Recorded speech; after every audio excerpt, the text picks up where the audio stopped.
بسم الله الرحمن الرحيم. الحمد لله رب العالمين، والصلاة والسلام على محمد وعلى آله وصحبه أجمعين. السلام عليكم ورحمة الله وبركاته. أسعد الله وعليكم أوقاتكم السلام. في كل مكان.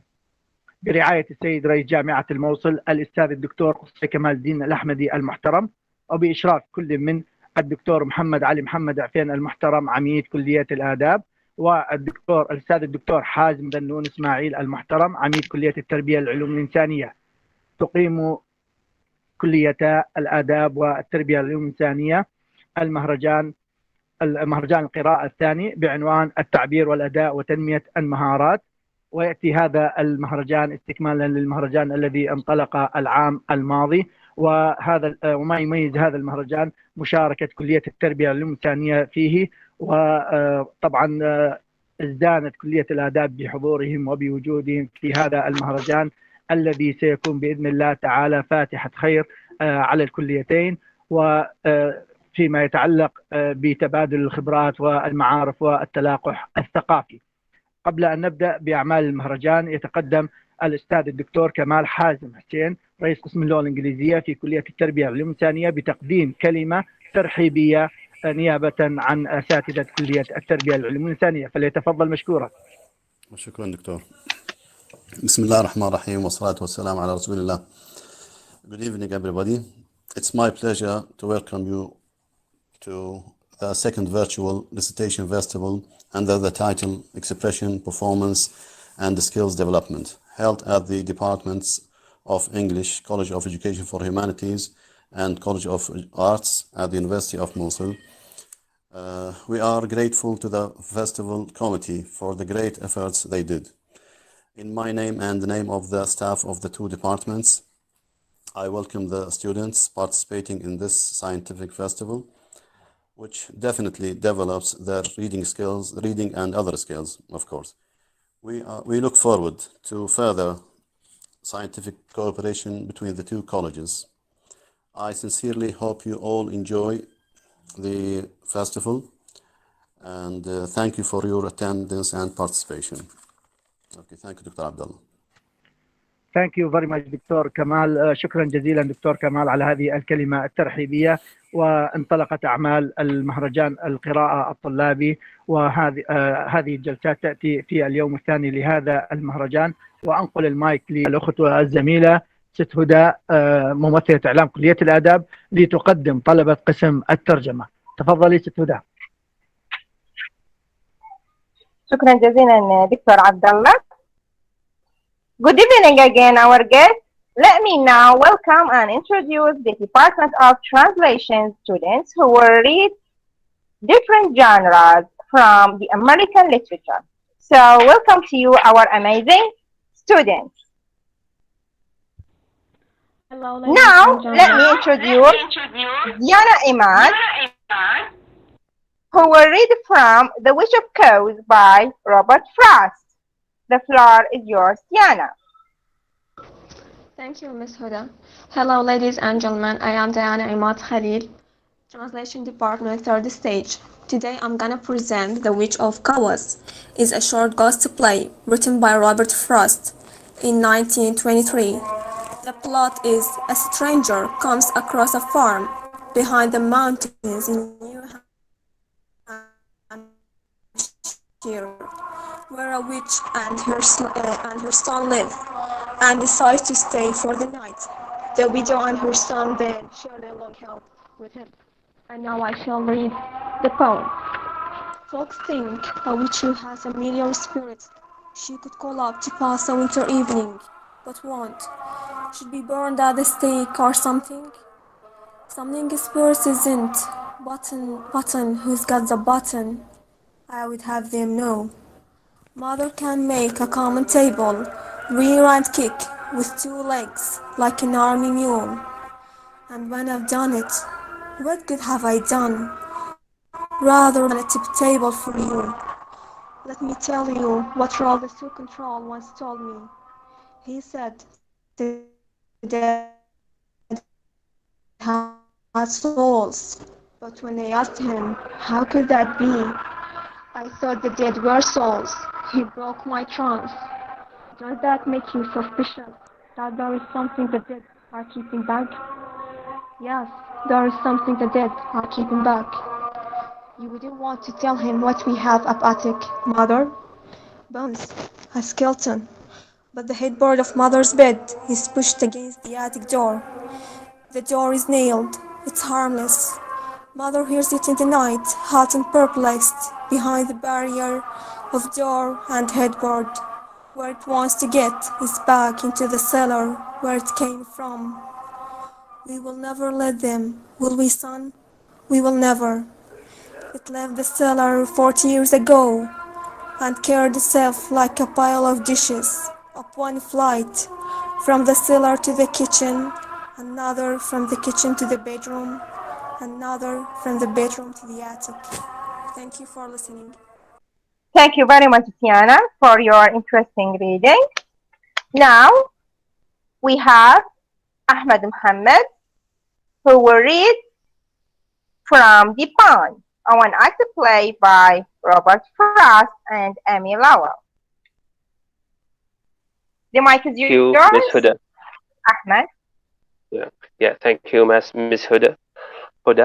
Hello, everyone. This is Ahmed Mukhlif from Translation Department at third stage. I'm gonna talk about the Bond play. The Bond play is a play by Amy Lowell and Robert Frost. This is a dramatic one-act play written by Robert Frost and Amy Lowell. In the stage setting, each woman speaks directly to the audience. And aware of the others, Robert Frost did not write a play named The Bond.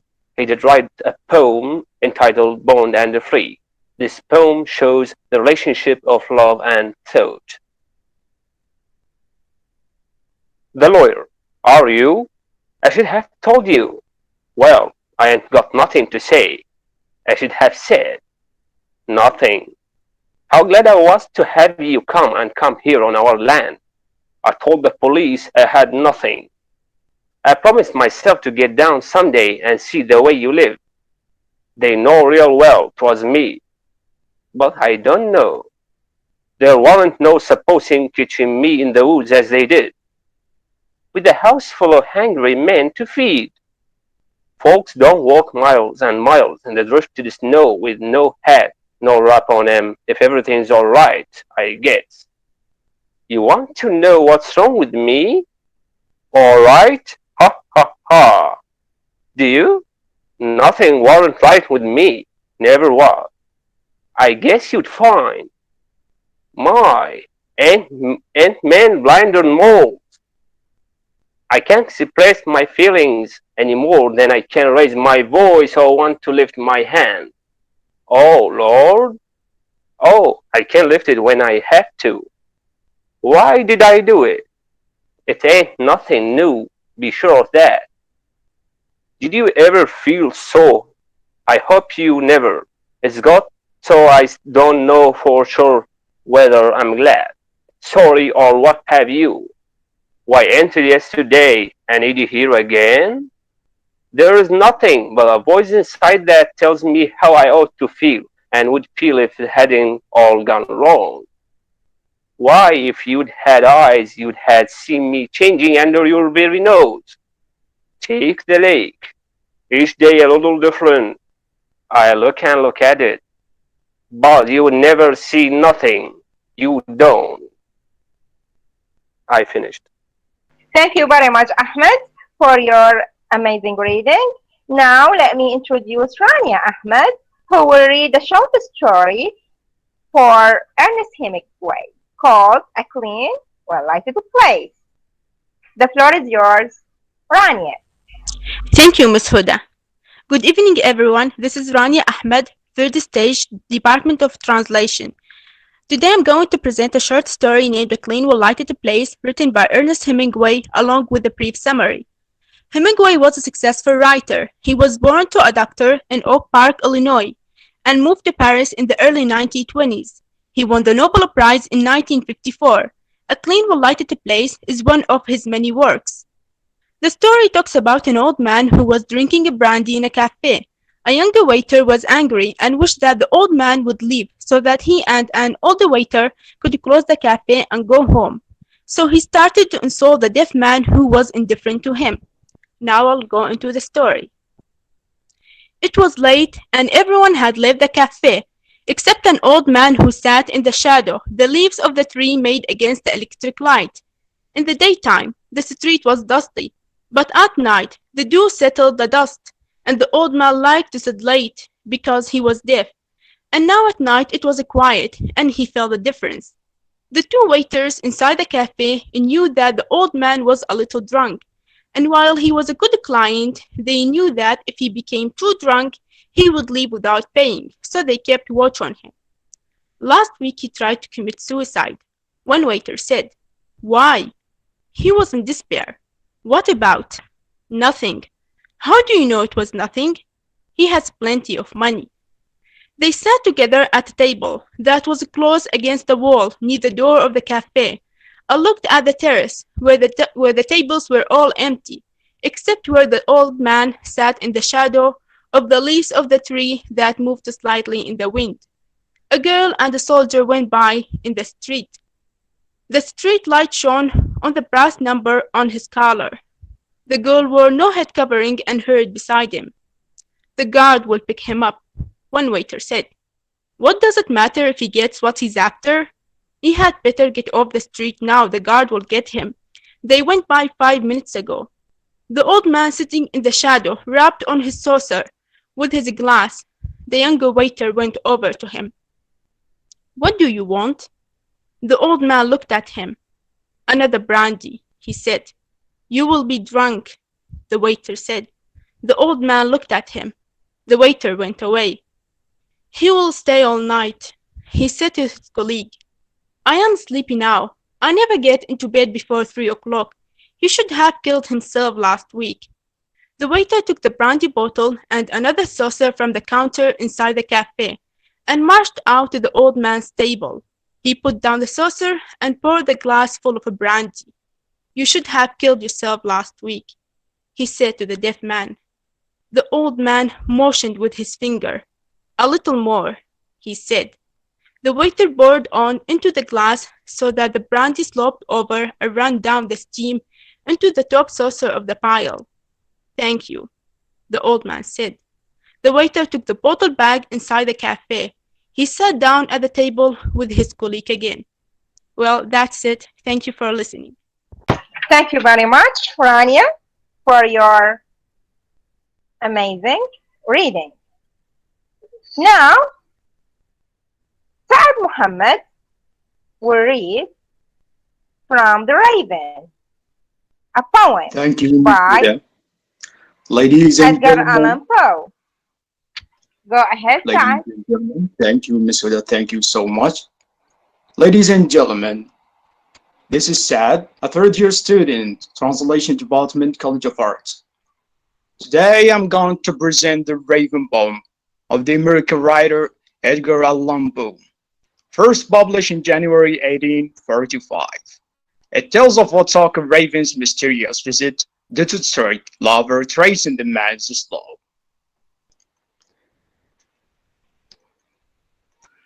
The Raven.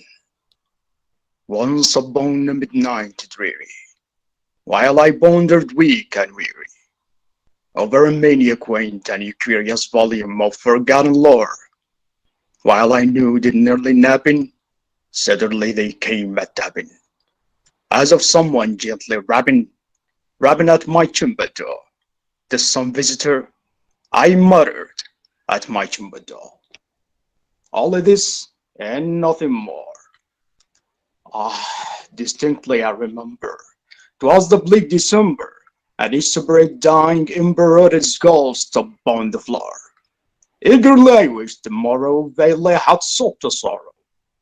From the books of seas of sorrow for lost Lenore, for the ray radiant maiden whom the angels named Lenore. Nameless here forevermore. Presently my soul grows stronger, hesitating though no longer. Sir, said I, or madam, truly your forgiveness I implore. But the fact is, as was napping, and so gently you came rapping, and so faintly you came tapping at my chamber door. That exorcist was sure I heard you. I'd opened wide the door, darkness there, and nothing more. Then this bunny bird beguiling my sad fancy to smiling, by the grave and strange decorum of the countless war. Thou died the grace shorn and shaven thou, I said, art sure no craven, ghastly grim and aged raven wander from the nightly shore. Tell me what thy lordly name is on the night's Plutonian shore. Quoth the raven nevermore. Prophet, said I, think of evil, prophet still of the bird of evil, by the heaven that bends upon us, by the God we both adore, to the soul with sorrow laden, if the distant aiding, it shall clasp a sainted maiden, the angel's name Lenore, a clasp her brave radiant maiden whom the angel's name Lenore. Quoth the raven nevermore, and the raven never Fulton, still a sitting on the bold past of palace just above my chamber door, and his eyes have all the seeming demons that is dreaming, and the lamplight o'er streaming throws his shadow on the floor, and my soul from that shadow that lies floating on the floor shall be left nevermore. Thank you. Thank you very much, Said. So wonderful. Now, lastly, let me introduce Muhammad Ghassan, who will read from the well-known novel by F. Scott Fitzgerald, The Great Gatsby. The floor is yours, Muhammad. Hello, ladies and gentlemen. I'm Muhammad Ghassan, third stage student from the Department of Translation. Today, I'm going to read for you a portion selection from The Great Gatsby. The Great Gatsby is a novel written in 1925 by the great American writer F. Scott Fitzgerald. It sets place in the Jazz Age and on the Long Island in New York. So, I'm going to start reading. It was a matter of chance that I should have rented a house in one of the strangest communities in North America.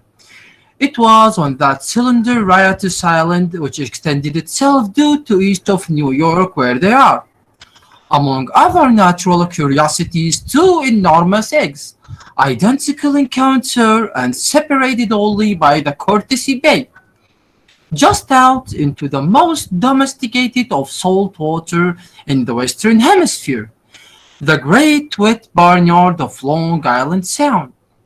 They are not perfect oval like the egg in the Columbus story. They are both crushed flat in the contact end, but their physical resemblance must be a source of perpetual confusion to the gulls that flies overhead.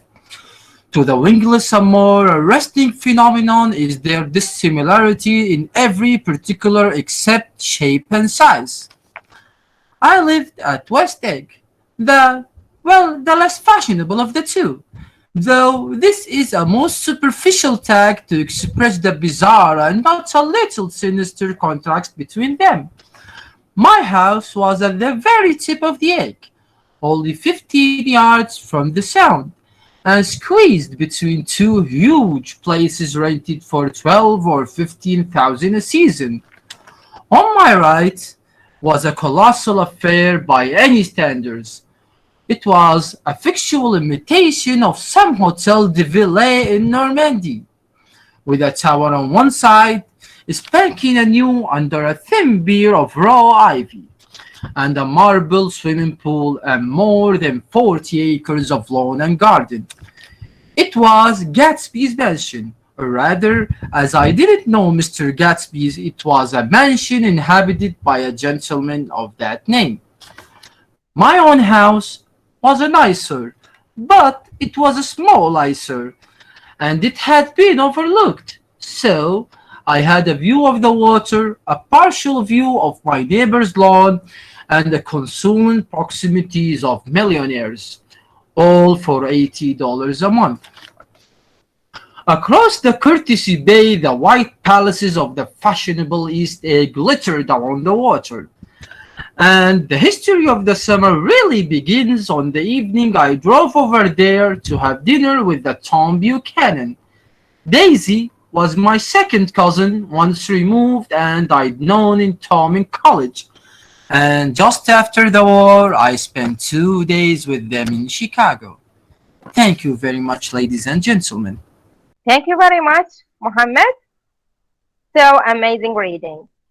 Here we come to the last student from the Department of Translation. I shall turn now to Dr. Abdullah. Dr. Abdullah. شكرا جزيلا ست هدى. شكرا لك دكتور. شكرا جزيلا لك على هذا الأداء الرائع وهذه الإدارة الرائعة وهذا النشاط المميز من طلبة الأقسام العلمية في كليتي الآداب وكلية التربية والعلوم الإنسانية. أجدتم وأحسنتم في هذا التقديم وهذا الأداء. ننتقل إلى مشاركة أخرى بلغة أخرى. طبعا ننتقل إلى قسم اللغة التركية ويقدم الطلبة المشاركين في قسم اللغة التركية الدكتور رؤوف فاضل عزيز، قسم اللغة التركية كلية الآداب. أستاذ رؤوف، هل أنت موجود؟ نعم دكتور، أنا موجود. تفضل أخي الكريم، أهلا وسهلا بك. نشكر مشاركتكم في هذا المهرجان. تفضل أخي العزيز. شكرا جزيلا. Herkese iyi akşamlar. Sayın Edebiyat Fakültesi Dekanı, Doçent Doktor Muhammed Ali Ufay'ın, Sayın Beşeri Bilimler Eğitim Fakültesi Dekanı, değerli hocalarım, sevgili öğrenciler ve değerli konuklar. Musul Üniversitesi Edebiyat Fakültesi ile Beşeri Bilimler Eğitim Fakültesi'nin düzenlediği 2. Okuma Festivali'ne hoş geldiniz, şerefler verdiniz. Şimdi Türk Dili ve Edebiyatı Bölüm Başkanı Doktor Şeyma İmat Yahya sizlere şair Fuzuli hakkında kısa bir bilgi verecek. Şeyma Hocam, buyurun. Değerli hocalar, sevgili öğrenciler, 2. Okuma Festivali'ne hoş geldiniz. Şimdi en önemli Türk şairlerinden biri Fuzuli Bağdadi hakkında kısa bilgiler size vereceğim. Fuzuli 1480 Kerbela'ya da Bağdat, Azerbaycan Türkçesinde eser veren Türk divan şairdir. Asıl adı Muhammed bin Süleyman'dır. Türk Bayat boyundan Irak Türkmenlerinden geldiği aktarılmaktadır. Türk şiirini ve edebiyatını önemli ölçüde etkilemiştir. Azerice, Arapça ve Farsça divan şiirlerini yazmıştır. Eserlerinde kullandığı dil dönemindeki divan şairlerine göre daha sade anlaşılır bir Türkçedir. Hal deyişlerinden bolca yararlanmıştır. Fuzuli şiirlerinde daha çok yoksulluk ve yoksulluğu konu edilmiş, insanı değiştirmenin en güçlü silahı olarak gördüğü şiiriyle tüm toplumsal ve siyasal meseleleri ele almıştır. Fuzuli 1556'da Kerbela'da öldü. Evet Rauf Bey, buyurun. Şimdi Muhammed. Evet, bu bilgiler için Şeyma Hoca'ya teşekkür ediyoruz. Şimdi sıra 1. sınıf öğrencilerinden Muhammed Emin Arap, kendisi çalışkan ve şiir okumada ilk kez gayret gösteren, gelecekte hep bunun gibi etkinliklerde katkısı olacaktır inşallah. Muhammed, Fuzuli el-Bağdadi şiirlerinden Beni Candan Usandırdı adlı bir şiir parçasını sizlere okuyacak. Muhammed, buyurun efendim, mikrofon sizde. Evet hocam, başlıyorum. Buyurun. Tamam, buyurun.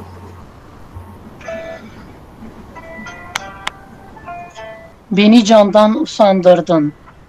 Cefadan yar usanmaz mı? Felekler yandı ahımdan. Muradım şemi yanmaz mı? Kamu mimarına canan. Devayı dert eder ihsan. Niçin kılmaz bana derman? Beni mimar sanmaz mı? Şebi hicran yanar canım. Döker kan çeşme giryanım. Uyatır halkı efkanım. Kara bahtım uyanmaz mı? Gülü ruhsarına karşı gözümden kanlı akarsu. Habibim fazlı güldür bu, akarsular bulanmaz mı? Gamım pinhan tutar ben, dediler yâre kıl ruşen. Desem ol bir vefa bilmem, inanır mı, inanmaz mı? Değildim ben sana mahil, sen ettin aklımı zahil, bana tan eyleyen gafil. Beni gör geç, utanmaz mı? Fuzuli rendi şeydadır, hem içe halkı rüsvadır. Sonra kim, bu ne sevdadır, bu sevdadan usanmaz mı? Evet hocam. Evet. Muhammed'e bu güzel okumasından dolayı teşekkür ediyoruz. Rica ederim. Şimdi de sıra doçent Nihat Muhammed Aşur Hoca'da. Sizlere Züleyha'nın kara sevdası Yusuf'a hasretini anlatacak. Buyurun hocam. Sağ olun Rauf Bey. Şimdi sizlere Yusuf Züleyha ile ilgili Züleyha'nın kara sevdası Yusuf karşısında neler hissettiğini sizin için anlatacağım. Mısır'ın en güzel kadını, Mısır Azizi Bolitifar'ın karısı, Hazreti Yusuf'a sadık bir aşk, bir güzellik abidesi Züleyha. Belki de dünyanın en büyük aşkına sahip. Züleyha'nın lügatından Yusuf'tan öte bir sözcük yok. Varsa Yusuf, yoksa Yusuf. Yusuf ile Mısır Azizini köle pazarından aldığı bir evlatlık. Gün gittikçe büyüyen ve büyüleşen ergenlik çağlarında vurulur Züleyha Hazreti Yusuf'a. Yusuf insanüstü bir güzellik, eşi benzeri rastlanmayan, güzel kelimesi dahi yetmiyor onu anlatmaya. O zamanlar insanlara çok kolaymış Züleyha'nın kınamak, ayıplamak. Görmeyen göz Züleyha'nın ahvalini ne bilsin, nasıl anlatsın ki? Sevdi Züleyha, Yusuf'u çok sevdi. Kime baksa onu görür. Dili ki ondan başkasını söylemez. Kim Yusuf'tan haber getirse hediyeler, mücevherler boğarmış. Yükü ağır Züleyha'nın, aşk yücü, sınavı yok. Sınava beslediği sevginin hiçbir dilde tarifi yok. Ne yapmışsa aşkına karşılık almamıştır. Sonradan gerçeği anlatsana fayda. Ayrı düştü, o çok sevdiği Yusuf'ten. Yemek yiyemez, gülemez oldu Züleyha. Gün gittikçe yeterdi o dillerde destanı güzelliğini yaşlandı. Ağladı gece gündüz. Yusuf'um Yusuf'um diye gözleri ile göremez oldu. Yusuf'un hasreti gününden güne eritti, bitirdi Züleyha'yı. Bu çaresiz aşk karşısında kendisine Yusuf'tan uzak, onu görmeyeceği bir oldu, bile yaptırmış. Ama nafile. Sağ olun. Bu kıymetli bilgiler için Nihat Hoca'ya teşekkür ediyoruz. Şimdi de sıra 3. sınıf öğrencilerinden Aya Ahmet ve Nermin Sabri kendileri çalışkan ve bütün etkinliklerde her zaman gayret göstermekteler. Aya ile Nermin sizlere Yusuf ile Züleyha hakkında bir diyalog okuyacaklar. Buyurun efendim, mikrofon sizde. Evet hocam. Buyurun. Nasılsın bugün Nermin? hanımefendi Züleyha?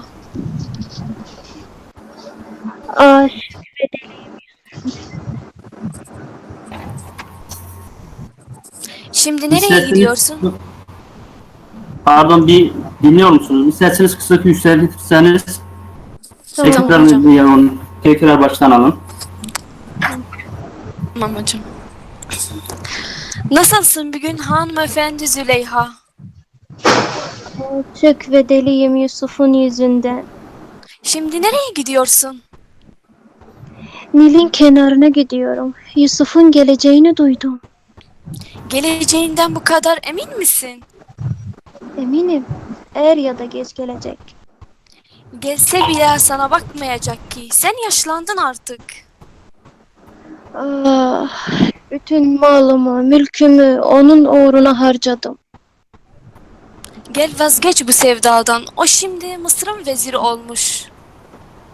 Vazgeçemem. Siz gidin. Yusuf'um bana yeter.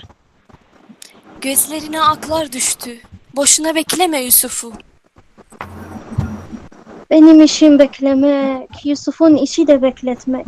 Gözlerim feda olsun onun yollarına. Ama bir şeyin kalmadı ki. Onun yoluna harcadın her şeyini. Yusuf'un Allah'ına yemin ederim ki bir defa Yusuf'u görebilmek için canımı bile harcarım. Gel akşam oldu eve dönelim. Aşkın töresinde evde beklemek yoktur. Senin bir sarayın var. Gel orada bekle o zaman. Mezar kadar dar, zindan kadar karanlık, saray kadar büyük bir evim var artık. Dinlediğiniz için teşekkür ederim. Biz teşekkür ediyoruz. Aya ve Nermin'e bu güzel sunumundan dolayı teşekkür ediyoruz. Ağzınıza sağlık. Evet, şimdi de sıra yine bölüm başkanı Şeyma Hoca'da sizlere Türk Edebiyatı'nın en ünlü hikayelerinden Dede Korkut hikayesi hakkında bilgi verecek. Buyurun hocam, mikrofon sizde. Evet, şimdi en önemli Türk hikayelerinden biri Dede Korkut hikayesi hakkında size kısa bilgiler sunacağım. Dede Korkut kitabı Oğuz Türklerinin bilinen en eski epik destansı hikayeleridir. 14. veya 15. yüzyılda anonim bir yazar tarafından yazılmıştır. 12 destansı hikaye ve bir ön sözünden oluşudur. İçerdiği hikayeler tarih boyunca dilden dile, anlatıcıdan anlatıcıya aktarılan birer sözlü gelenek ürünüdür. Hikayeler kulaktan kulağa aktarıldığından dolayı gerçek halinin dışına çıkmıştır. 15. yüzyılın ikinci yarısında yazıya geçildiği tahmin edilir. Oğuzların yaşam biçimlerinden, ekonomisine, inançlarından, giyişlerine, beslenmelerinden içinde, yaşadıkları doğaya kadar pek çok konuda bilgi sağlayan bir kaynaktır. Günümüze ulaşan 3 nüshası bulunmaktadır. Dresden Kütüphanesi, Vatikan Kütüphanesi'ndeki 2 eser ek olarak Kazakistan'da yeni bir nüsha ve 13. hikayenin bulunduğu 2018 yılında Halk Edebiyatı ve Destan uzmanı metin ekici tarafından ilan edilmiştir. Evet, dilediğiniz için teşekkür ederim. Buyurun lütfen. Biz teşekkür ederiz hocam. Bu bilgiler için Şeyma Hoca'ya teşekkür ediyoruz. Evet, şimdi sıra yine 3. sınıf öğrencisi Belkiz Galip Muhammed Said'de. Kendileri çalışkan ve böyle etkinliklerde hep gayret gösteren biridir. Sizlere Dede Korkut'tan Deli Dumrul adında bir şiir parçası okuyacak. Evet Belkiz, buyurun efendim, mikrofon sizde. Evet. Biraz yüksek sesle, sesiniz kısık. Bilir misin neler oldu? Gökyüzünde al kanatlı Azrail uçup geldi. Akça benim göğsüme basıp kondu. Tatlı benim canımı alır oldu. Babama ver dedim, can vermedim. Anama vardım, can vermedim. Dünya şirin, can tatlı dediler. Şimdi yüksek yüksek kara dağlarım sana yaylak olsun. Soğuk soğuk sularım sana içi olsun. Davula davula şahbaz atlarım sana binit olsun. Dünlü altın ban evim sana gölge olsun. Katar katar develerim sana yüklet olsun. Ağıllarda akça koyun sana şölen olsun. Gözün kimi tutarsa, gönlün kimi severse, sen ona var. 2 oğlancı öksüz komedi. Evet, dinlediğiniz için çok teşekkür ederim. Biz teşekkür ediyoruz. Belkiz Hanım'a bu güzel okumasından dolayı yine teşekkür ediyoruz. Evet, şimdi sıra yine Nihat Hoca'da. Sizlere Tanzimat döneminden şair Namık Kemal hakkında bilgi verecek. Buyurun Nihat Hocam, mikrofon sizde. Sağ olun. Sağ olun. Namık Kemal, vatan ve hürriyet şairi olarak bilinen Namık Kemal, 1840 yılında Tekirdağ'da doğdu. Babası Mustafa Asım Bey, annesi ise Fatma Zahra Hanım'dır. Dedesi Abdüllatif Paşa eğitimiyle yakından ilgilendi. Çok küçük yaşlarda Arapça, Farsça ve Fransızcayı öğrendi. 1857'de Baba Ali Tercüme Odası'na girdi. Bu arada edebiyat çevrelerinde isim duyulmaya başladı. Henüz 25 yaşında Encümeni Şuara yani Şairlerin Akademisi üyesi oldu. Onun hayatındaki en önemli değişim Şinasi ile tanışmasıydı. Şinasi'nin vasıtasıyla tasviri afkarda yazılar yazdı. Bu sırada Batı edebiyatının daha yakından tanımaya başladı. Şinasi'nin 1865 yılında Fransa'ya gitmesi üzere tasviri afkarı tek başına çıkarmaya başladı. Kaleme aldığı bir yazı yüzünden gazete kapandı ve kendisi de Erzurum'a valiliğe atandı. Fakat Namık Kemal Erzurum'a gitmeyerek Ziya Paşa ile birlikte Paris'e çıktı. Yaklaşık 3 yıl Avrupa'da kaldıktan sonra tekrar İstanbul'a döndü. Bu 3 yıl içerisinde Batı edebiyatının daha yakından özlemle fırsatını buldu. İstanbul'a dönünce İbret adlı bir gazete çıkarmaya başladı. Yazdığı Vatan yahut Silistra oyununda dolayısıyla Kıbrıs'taki Magosa'ya sürüldü. Birçok eserin 38 ay süre sürgün yıllara kaleme aldı. Teşekkür ederim duyduğunuz için. Biz teşekkür ederiz. Bu kıymetli bilgiler için Nihat Hoca'ya teşekkürler. Şimdi de sıra 3. sınıf öğrencisi Muhammed Abdurrahman, kendisi çalışkan, ilk kez bu tür etkinliklere katılıyor ve kendisine başarılar dilerim. Buyurun efendim, mikrofon sizde. Teşekkür ederim Sayın Hocam. Görüp ahkamı asrı munharip, sıdku selametten, çekildik izzetu ikbaliyle bab-ı hükümetten.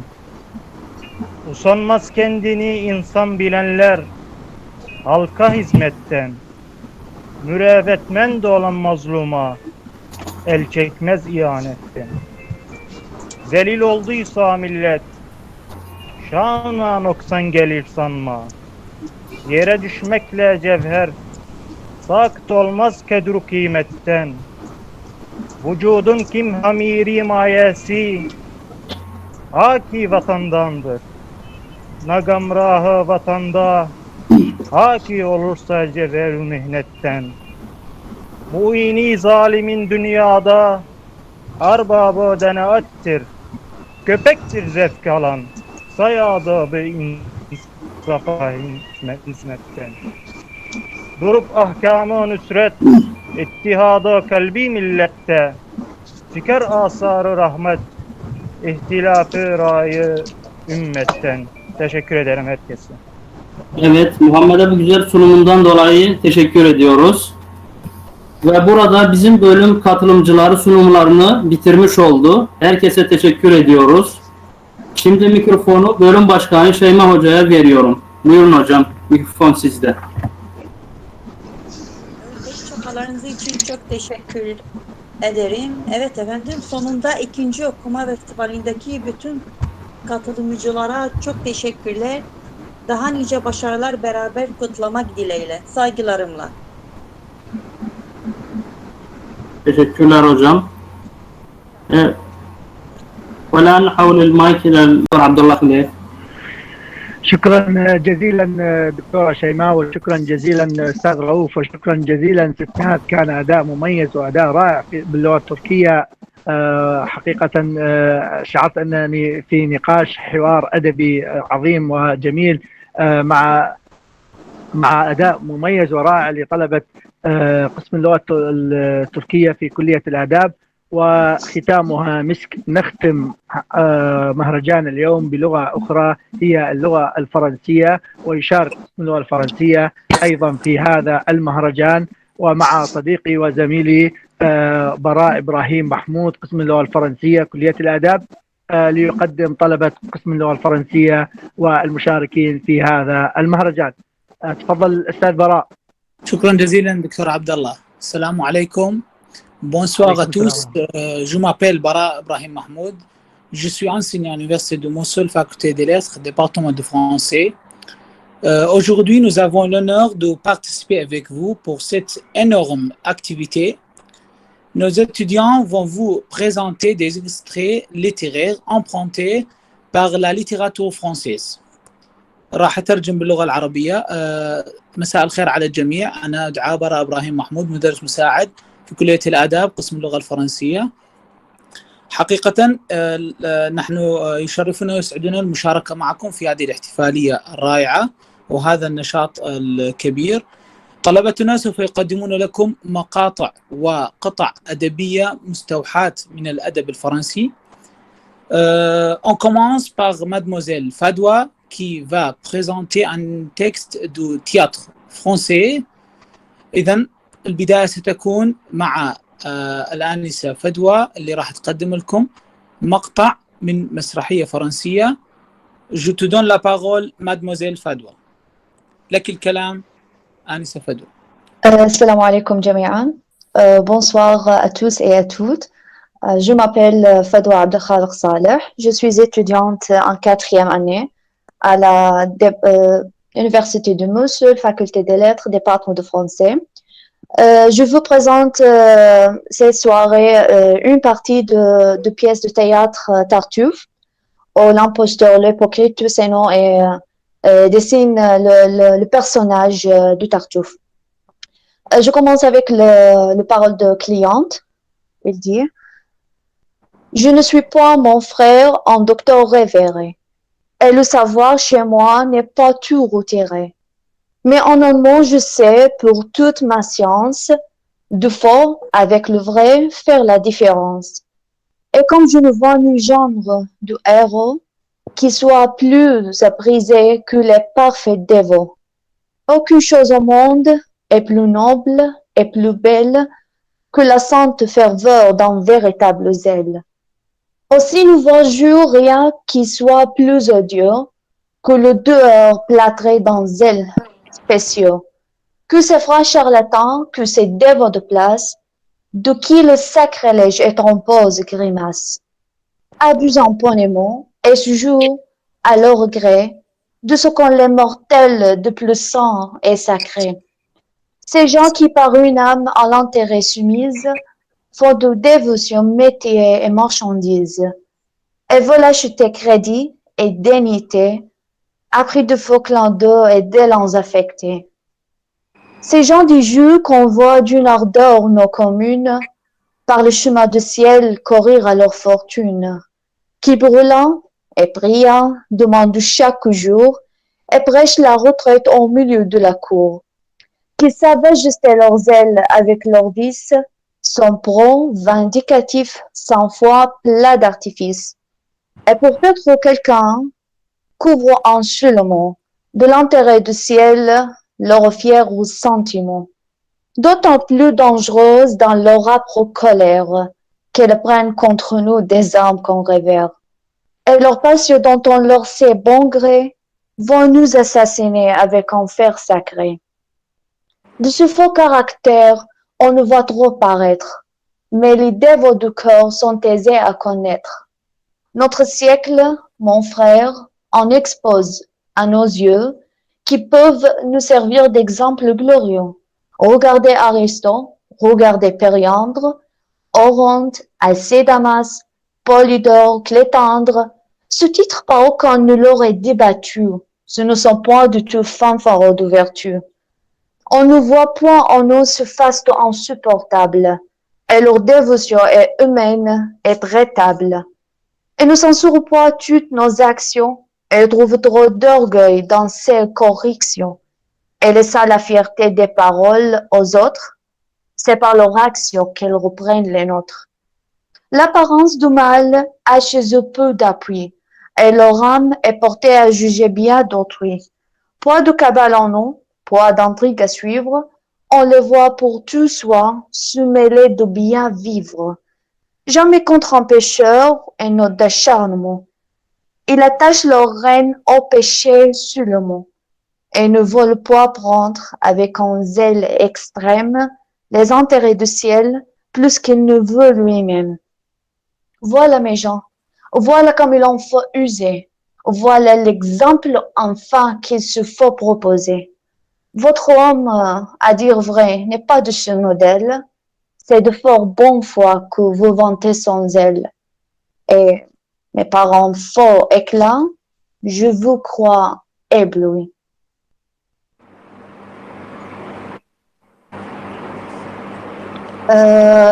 الجزء هذا مقطع من المسرحية الكوميدية ترتوف أو بمعنى المخادع أو المنافق للكاتب المسرحي الأشهر في القرن السابع عشر موليير. كتب هذه المسرحية عام 1669. هو كاتب مشهور جدا بأعماله الساخرة التي تحمل في طياتها معالجة لمشكلات اجتماعية كانت سائدة في عصره كالنفاق والكذب والادعاء والخداع. هذه المسرحية تحديدا تناولت نقائص النفس الإنسانية وعيوبها، وتعالج مشكلة اجتماعية خطيرة وهي مشكلة النفاق، حيث تتناول أولئك الذين يتظاهرون بالتقوى والفضيلة. ملخص عن المسرحية أن تدخل شخصية ترتوف وهو مخادع منافق، يدخل إلى عائلة أورغون ويقسمها إلى حزبين، حزب مؤيد لتصرفاته واقع تحت تأثيره لا يتخذ أي قرار إلا بعد الرجوع إليهم، أما الحزب الآخر فلا يخضع بتصرفاته ويكرهون كل ادعاءاته. يرفع أورغون سقف مخاطر تدخل ترتوف في العائلة عندما يعلن أنه سيزوجه لابنته ماريان وهي مخطوبة مسبقا إلى شخص آخر. فتشعر ماريان بالضيق الشديد من هذا الخبر، ويدرك باقي أفراد العائلة مدى عمق ترتوف في دمج نفسه معهم، ولحد من تدخلاته وتحكمه في عائلتهم يبدأون بعمل فخ لكشف زيفه وادعائه ونفاقه. C'est tout. Merci à vous pour me donner cette chance.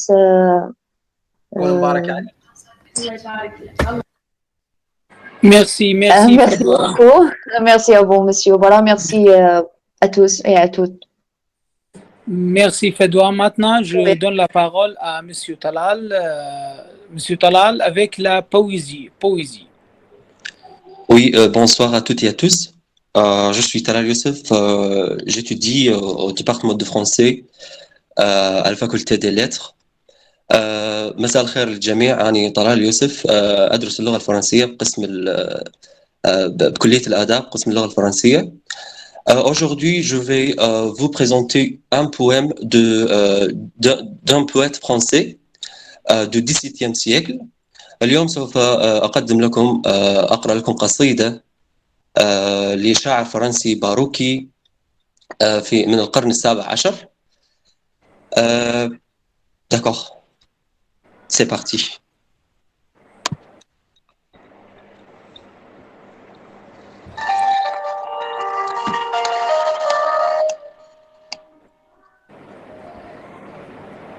Et la mer et l'amour ont la mer pour partage. Et la mer est amère, et l'amour est amer. L'on s'abîme en l'amour aussi bien que la mer, car la mer et l'amour ne sont pas sans orage. Celui qui craint les eaux, qu'il demeure au rivage. Celui qui craint les mots, qu'on s'offre pour aimer, qu'il ne se laisse pas à l'amour enflammer, et tout doux ils seront sans hasard de norvage.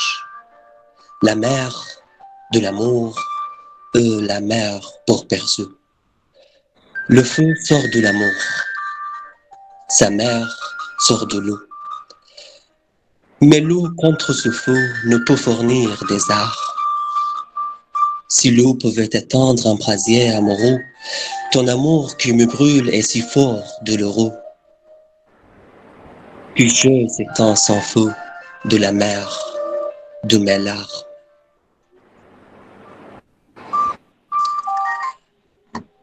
C'est un poème de Pierre Marbeuf, né au 1117 et 1700, est un poète baroque français du XVIIe siècle, né à Sarrure, dans la généralité de Rouen, province de Normandie. Il fait ses études au collège de la Flèche dans la Maine, puis vit à Paris de 1619 à 1623. هو بيير ديماربوف ولد في عصر السادس عشر 1645 إلى 1773. شاعر فرنسي باروكي من القرن السابع عشر. ولد في روان مقاطعة نورماندي، ودرس في كلية لافليش في ولاية مين، ثم عاش في باريس من 1619 إلى 1623. القصيدة فحواه عن ألم الحب ومرارة الحب.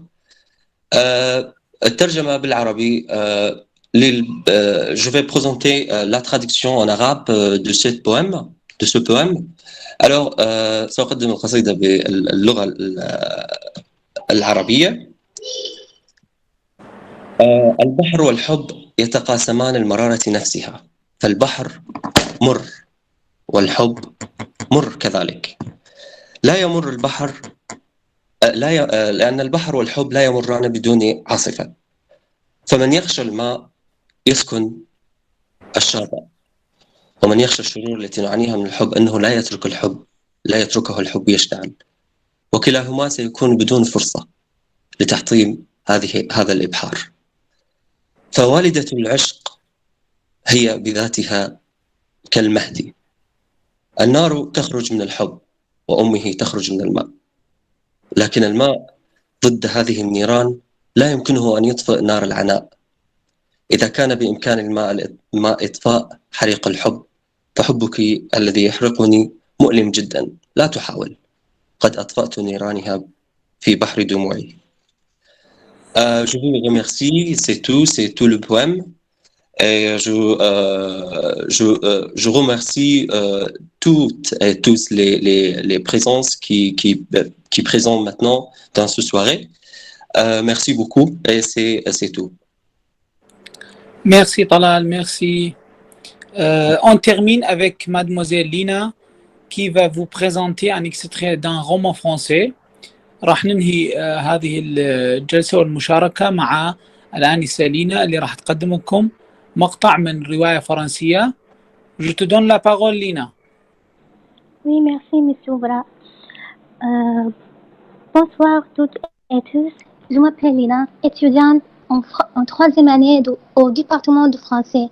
Et je vais lire le premier chapitre de l'histoire du Petit Prince d'Antoine de Saint-Exupéry. Mais avant cela, je ferai une brève introduction sur l'auteur. Antoine de Saint-Exupéry, issu d'une famille aristocratique. Antoine de Saint-Exupéry voit le jour le 29 juin 1900 à Lyon. Il devient pilote pendant son service militaire et est ensuite engagé par l'Aéropostale. Il s'inspire de ses vols au Sénégal et en Amérique du Sud pour produire ses deux premiers romans, Courrier Sud 1929 et Vol de nuit 1931. Il connaît un grand succès avec le deuxième roman et reçoit le prix féminin. À partir de 1932, Saint-Exupéry se consacre à l'écriture et au journalisme. Il réalise de grands reportages au Vietnam, à Moscou et en Espagne.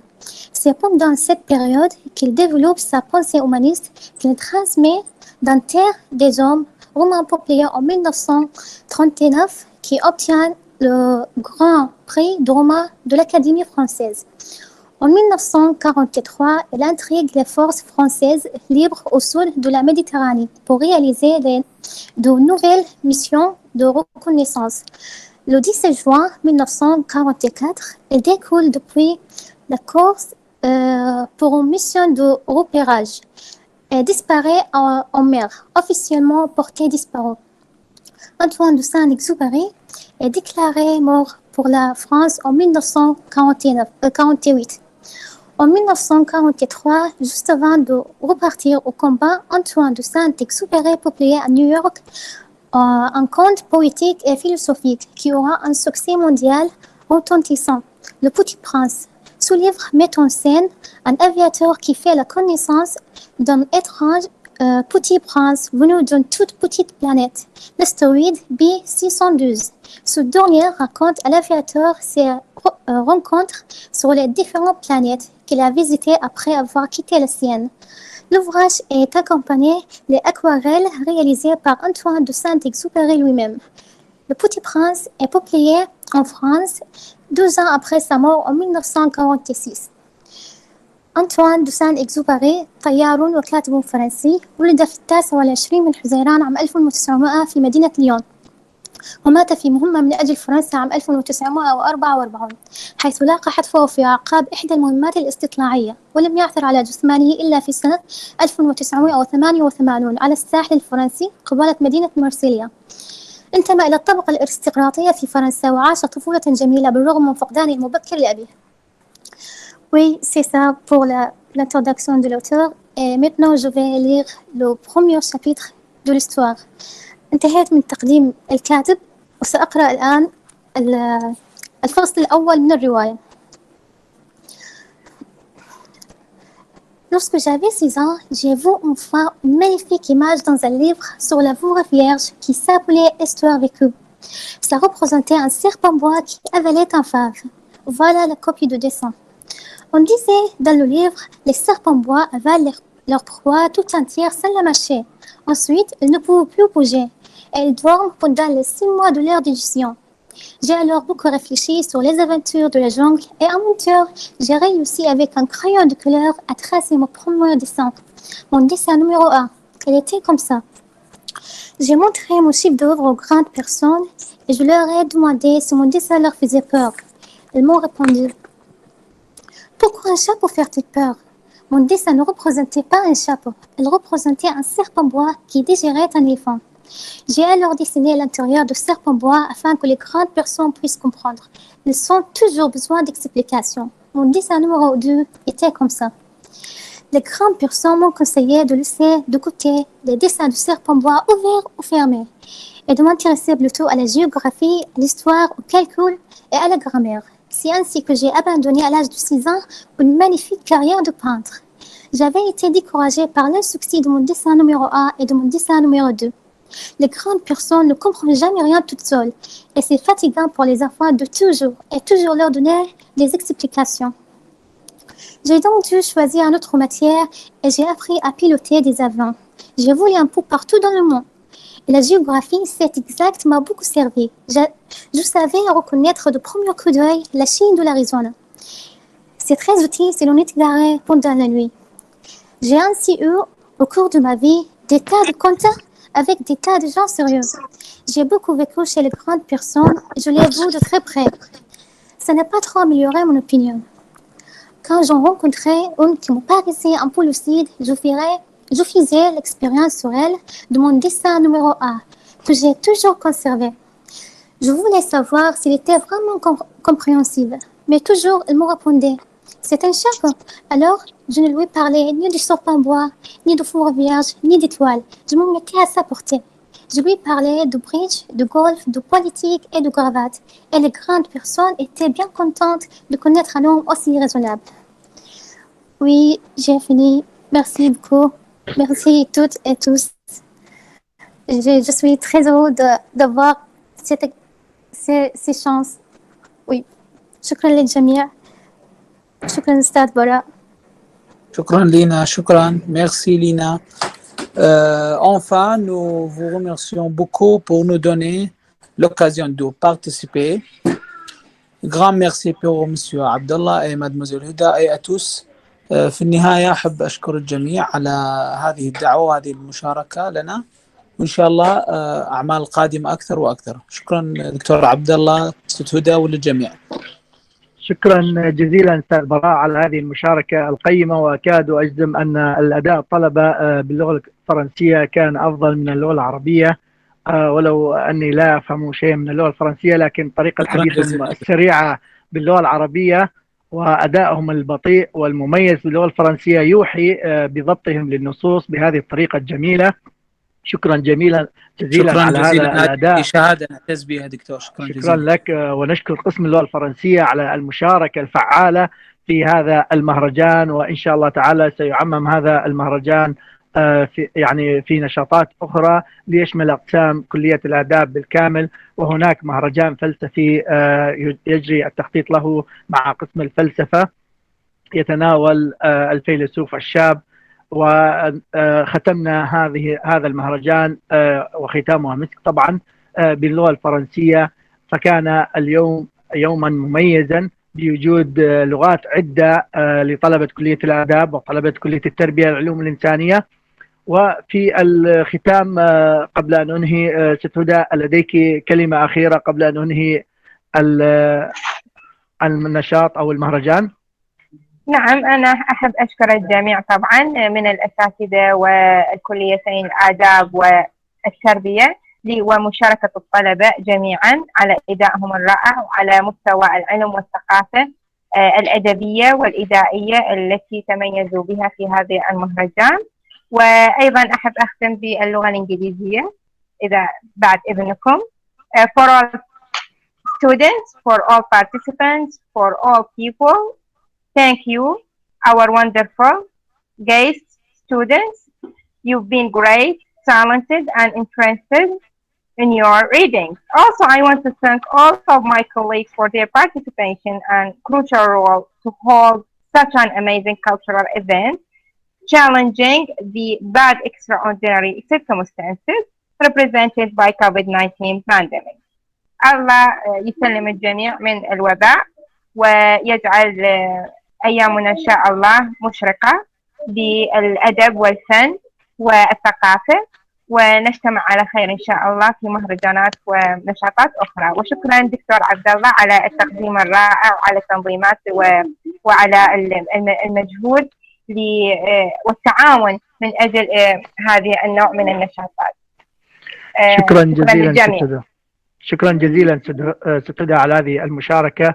وختاما باسم عميدي كلية الآداب الدكتور علي محمد عفين والدكتور حازم ذنون اسماعيل عميد كلية التربية والعلوم الإنسانية، أختم هذا المهرجان، مهرجان القراءة الثاني الذي جاء بعنوان التعبير والأداء وتنمية المهارات.